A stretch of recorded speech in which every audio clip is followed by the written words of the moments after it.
Emas antam udah resmi tembus 2,7 juta rupiah per gram. Pertanyaannya bukan cuma bakal naik atau turun, tapi masih layak dibeli atau enggak? Kita akan bahas semuanya dalam 5 menit ke depan.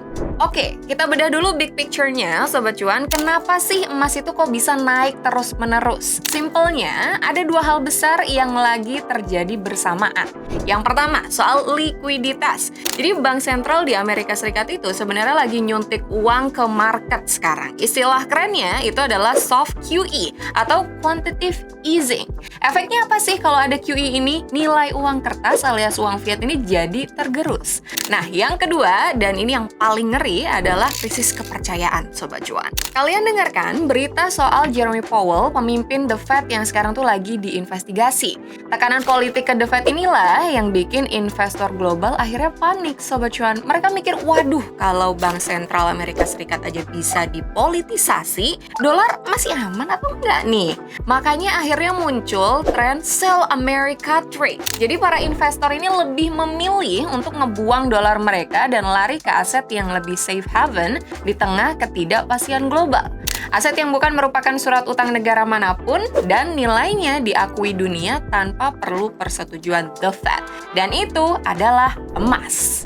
Terus gimana nih cara kita memanfaatkan momen ini? Well, di tahun 2026, investor pro itu udah main di level yang berbeda. Mereka masuk ke era tokenized real world asset, yaitu era di mana aset seperti emas ini kepemilikannya dibuat jadi digital.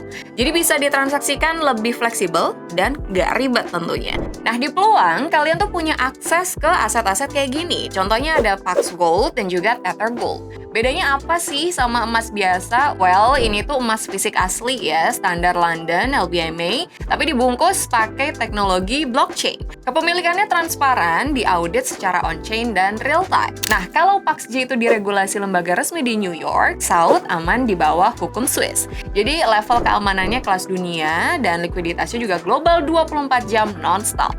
Dan ini poin kuncinya, Sobat Cuan. Spread tokenized gold itu jauh lebih tipis dibandingkan kalian beli emas fisik. Ini bisa jadi opsi buat kamu-kamu nih yang suka trading jangka pendek. Selain beli emas spot dan real world asset, kamu juga bisa ambil momentum dengan akses ke perusahaan penambang emasnya langsung. Contohnya ada di sini ya. Nah, list perusahaan penambang emas ini growth-nya macam-macam ya, udah lebih dari 40% sampai lebih dari 200%. Teman-teman bisa cek langsung di link yang ada di description untuk melihat pilihan sahamnya. Jadi, emas di harga 2,7 juta rupiah itu bukan otomatis kemahalan ya, Sobat Cuan. Yang paling penting itu kamu harus cari tahu tujuan kalian investasi itu apa, masuknya mau gimana, dan mau pakai instrumen apa. Kalau tujuan kalian itu adalah jangka panjang dan mau yang lebih tenang, emas sampai hari ini memang masih relevan.